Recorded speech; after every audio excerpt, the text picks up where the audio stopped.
അല്ല, നിങ്ങളുടെ കാര്യത്തിൽ എന്തെങ്കിലും തീരുമാനമായോ? എൻ്റെ കാര്യം ഒക്കെയാണ്, ഇവളുടെ ഒന്നും ആയിട്ടില്ല. എൻ്റെ കാര്യത്തിന് തീരുമാനമായി. ഞാൻ MIT പഠിക്കാൻ പോകും. അത് നല്ലൊരു പാരാമെഡിക്കൽ കോഴ്സാണ്. അതായത് രോഗനിർണയത്തിന് നമ്മളെ സഹായിക്കുന്ന എക്സ്റേ, CT സ്കാൻ, MRI തുടങ്ങിയവ എടുക്കാൻ ഉപയോഗിക്കുന്ന മെഷീൻസും അതിന്റെ പ്രോസസ്സിങ്ങും മാനേജ്മെന്റുമാണ് നമ്മൾ ഈ കോഴ്സിൽ പഠിക്കുക. അപ്പോൾ +2 ഏത് സ്ട്രീമിൽ പഠിച്ചവർക്കും ഇതിന്റെ ഡിപ്ലോമ പ്രോഗ്രാം ചെയ്യാനായിട്ട് പറ്റും. +2 ബയോ സയൻസ് പഠിച്ചവർക്കാണെങ്കിൽ ഇതിന്റെ ഡിഗ്രി പ്രോഗ്രാമും അവൈലബിൾ ആണ്. ഇത് പഠിച്ചതിന് ശേഷം നമുക്ക് റേഡിയോഗ്രാഫർ ആയിട്ടാണ് ജോലി സാധ്യത ഉള്ളത്.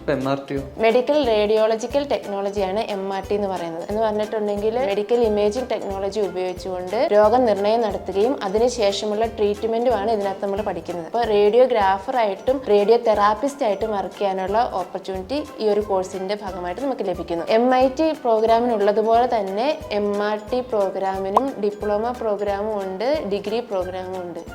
ഞാനിത് ആർക്ക് വേണ്ടിയാണാവോ പറയുന്നത്? അതെ, ഞാൻ ഇച്ചിരി ബിസിയാണ്. ഞാൻ എൻ്റെ കരിയറിന് വേണ്ടിയിട്ടുള്ള പ്രാക്ടീസിലാണ്. CT സ്കാൻ ആയിരിക്കും ഉദ്ദേശിച്ചല്ലേ?